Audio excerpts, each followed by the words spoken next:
a book about war, death, and poems so sick they could kill a man.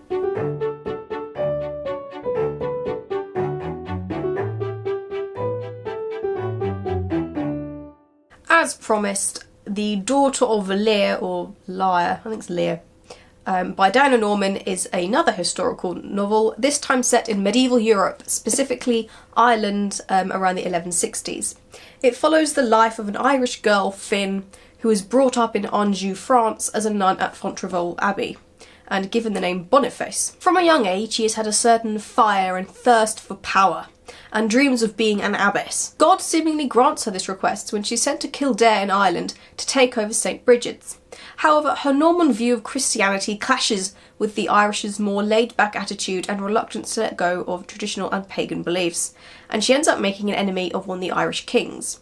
This eventually culminates in her losing her position, being ostracised by the church, and starting anew. She takes up her old name Finola, or Finn, and travels with a pilgrim to the place of her birth, where she trains with a sect of warrior women, whilst in England various plots are in motion to invade and subdue Ireland. If you think that summary was long, that's because this book is long. It's about 500 pages in length, and it covers over a decade of the main character's life, not including her childhood.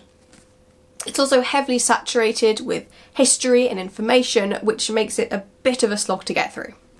It is essentially a historical action/romance with a cool female lead and an in-depth commentary on sexuality, gender, power and religion.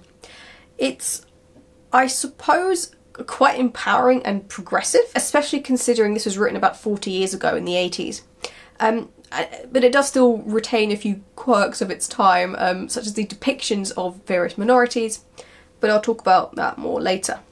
And finally, as a warning, this book does contain scenes of violence and rape, so you've been warned.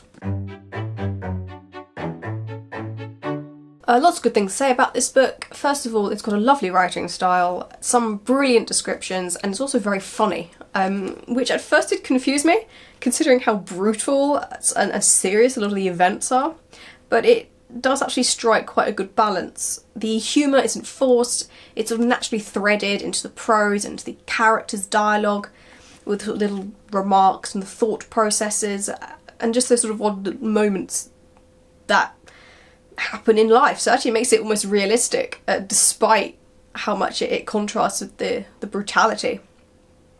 It also actually helps that the brutal scenes are not gratuitous or over-egged, so it's not as jarring as you might expect to kind of go from humour to horror. In fact, there are scenes where both coexist. I also appreciated that these sorts of scenes, the death and the rape scenes, are under-described, because it allows one to focus more on the emotions and the reaction to the horror, as opposed to just trying to disgust the reader with the coarse language and visuals.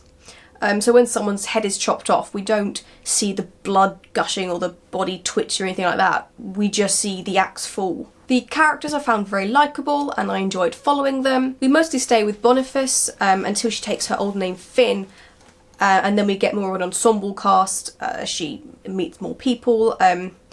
And it includes quite a lot of minority or like fringe characters. Boniface as the main lead was especially well done, because she is quite a complex character and goes on quite a complicated arc. She starts off very religious and stern, and then she loses her religion, but then slowly sort of comes back around to it.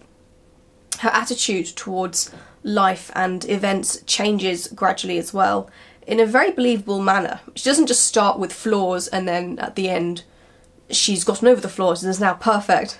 She starts as a character, goes through changes, and then becomes another character, but with that line of development running through it. She doesn't end perfect, she just ends differently. I also love the commentary on gender roles, power and religion. It's very tight, using very strong imagery that is repeated throughout. And also the futility of it as well. It'd been very easy to make this a gung-ho victory give it to the man type book, but actually it does show that it's very difficult and it is sort of almost futile in this time period. Finn does become very powerful, but as a woman she can never be powerful enough to really do a huge amount. Men have all the societal power and women are used as their scapegoats for tragic events and failures. And yet the female characters do still have their own power, they just have to be smarter about how they use it. Finally, I liked all of the history elements. So this is set in the 1160s and the 1170s, which is an era I do not know much about. I never learnt it at school. Henry II is the English king, and all I know about him is that he accidentally caused the death of Thomas Becket. And that is literally where my knowledge begins and ends. So I appreciated that this book sort of drip feeds little info nuggets woven, I think, quite carefully into the prose and the dialogue, so that you don't get these huge walls of historical information, but you do end up with a good enough foundation to understand what's going on and to follow the story. There was, however, perhaps too much history at times, and because the book is so densely written and has so many characters, it was quite hard to follow at times. It probably didn't help that a lot of the characters and the names were aggressively Irish, and therefore I couldn't pronounce them, and therefore they didn't stick in my head particularly well. I was also hoping that the title would play into it more. Daughter of Lear is from the folktale The Children of Lear, who were turned into swans by their jealous stepmother and passed many years as birds in various locks until they are liberated by a Christian holy man, and then they die. It's not a happy story. And swans do feature in this a little bit, especially when Irish characters are returning to Ireland, but I would have liked it used a little bit more. I didn't care particularly for the opening. It wasn't terrible by any means, but it sort of does that thing where it starts at the end and these two blokes are talking about Finn after her death, so, you know, spoilers, and then we go into her childhood, and then we go back to the two men, and then we go into the actual story, and then it's sort of, you don't end with the two men, but you obviously end just before that conversation takes place. So I guess it, you know, it does come full circle, but I don't know, it's one of those sort of stylistic choices that feels a little bit outdated to me. But again, this is from the 80s, so maybe it wasn't outdated then, I don't really know. But I also didn't really like how it kind of gave away the ending. I don't think that's a spoiler because I say it's literally the opening of the book, but As I mentioned earlier, there were a few depictions I wasn't sure about of specific sort of groups of characters. Some of them felt very much like part of the historical aspect. For example, they see this Islamic ship and there are these Muslims on it and they're on their prayer mats praying towards Mecca. And someone comments that their idolatry has darkened their skin to almost black, and I just sort of went, oh, okay. I mean, that probably is a view that, you know, white people had in the 12th century. So, you know, I understood why that was there, but then there were some that I wasn't so sure about. A couple of background characters are kind of cartoonish.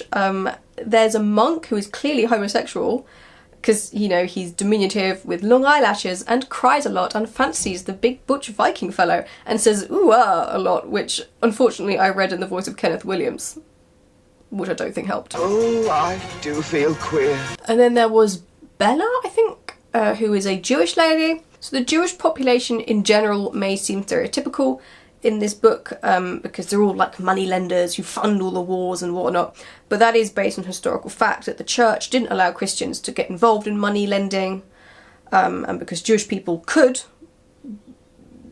lend money but also couldn't own property, they ended up being associated with lending money.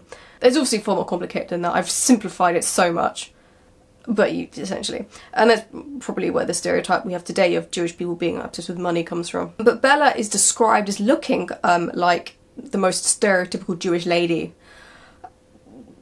As in the prose literally says she sort of looks like a caricature. Not in those exact words, but essentially says that. Which obviously isn't meant in a derogatory way.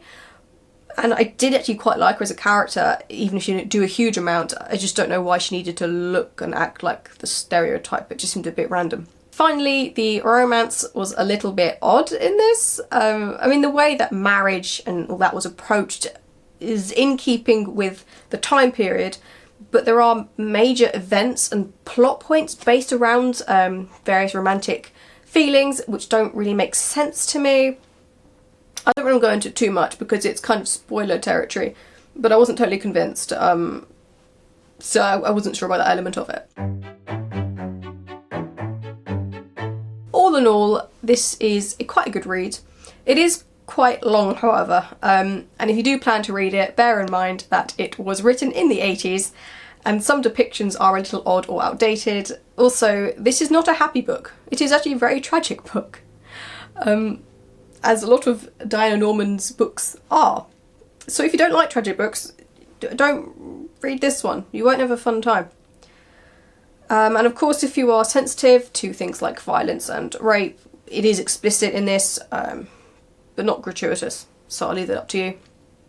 However, it is still quite progressive with its commentary on various issues, and it does have a very strong female lead, so if those things appeal to you, I would recommend it. And that's all my thoughts on this book. I'm not going to do another historical one for a while because I'm sick of history. Goodbye.